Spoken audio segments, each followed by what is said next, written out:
I lost my 19-year-old son 2 years ago, who was just starting his life as an honor student at college.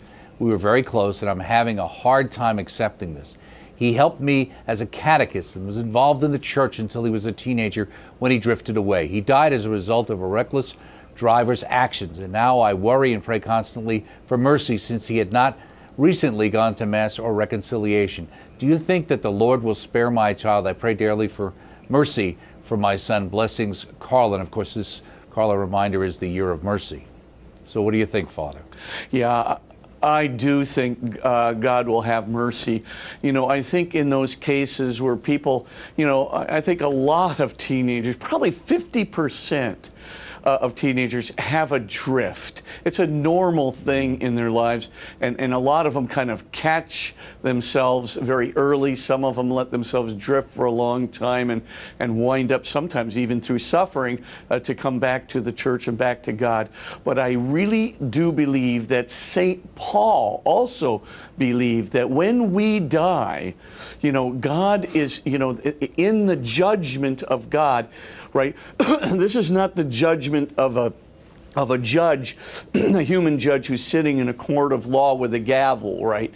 This is you know, when we talk about judgment, we're talking about God entering into the consciousness and dialogue with another human being, right? So he reveals himself to the person who has died. And it's not like a judgment like, well, these are the actions and this is what happens. The judgment is a very interpersonal event that is filled with the love of God. Now, of course, when God enters into that judgment, somebody could absolutely repudiate him, right? So maybe Hitler would say, I don't want to have anything to do with you, or something like that. It's certainly possible, in which case Hitler chooses his own autonomy over the love of God. But your son sounds like somebody who was very, very open to the Lord. He probably got hoodwinked by, you know, some professor, some person who, you know, talked him into, you know, disbelief. You know, I've got the categorical argument of why you shouldn't believe in God. Of course, they ignored all the categorical arguments for why you should believe in God. And a lot of our kids, honestly, get sucker punched, and they get sucker punched right through the internet, which is a very, very, you know, one-sided vehicle sometimes, unless, of course, you're reading MagisCenter.com. Of course. But of course, but if you're not, you know, you could be having some difficulties. And so I think God enters right into that consciousness, and the same kinds of things that moved him to want to pursue faith when he was a young man, that moved him to want to serve in the church, that moved him to want to belong to a kingdom of love.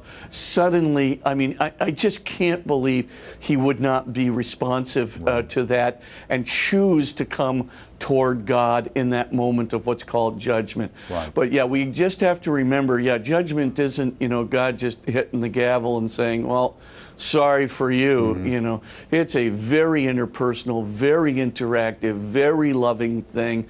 And in a previous program at one time, I went through, you know, that notion of dikaiosune and dike, right? Judgment, justice, and righteousness, how that all flows together in how God calls us to himself, even at our death, even though we may have, you know, kind of gone off the track. The judgment has all these components to it, and it's not just you know, I could care less about you, you know, you defined yourself, now you made your bed, go sleep in. Nothing like that at all. Exactly. So yes, I would, yeah, I can't believe your son with that background would not have responded to God lovingly. And as you said, Father, I mean, you deal with kind of the teenage drift. It's a natural kind of separation thing that goes on with the family. It doesn't mean that they reject everything. It just means they see certain things in different ways. They see what their peers think about things, etc. And also in this year of mercy, we know St. Faustina talked about the idea that our Lord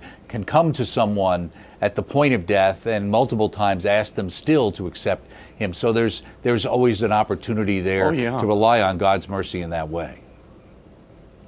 Oh yeah, and I believe at death, because, right, you know, at death there is judgment, and as I said, judgment is not just a human judgment. It's a very, beautiful, I think, experience of God's interaction with us and call to us. Right. We still have freedom, of course. We could reject or repudiate, but a person who has a Right. background of real faithfulness and love, if he made a drift, I would say leave it in the loving hands of the father of the prodigal son, Right. which is precisely how Jesus defined his father, Abba. Just keep praying. That's all you can do, and have faith. Mm-hmm.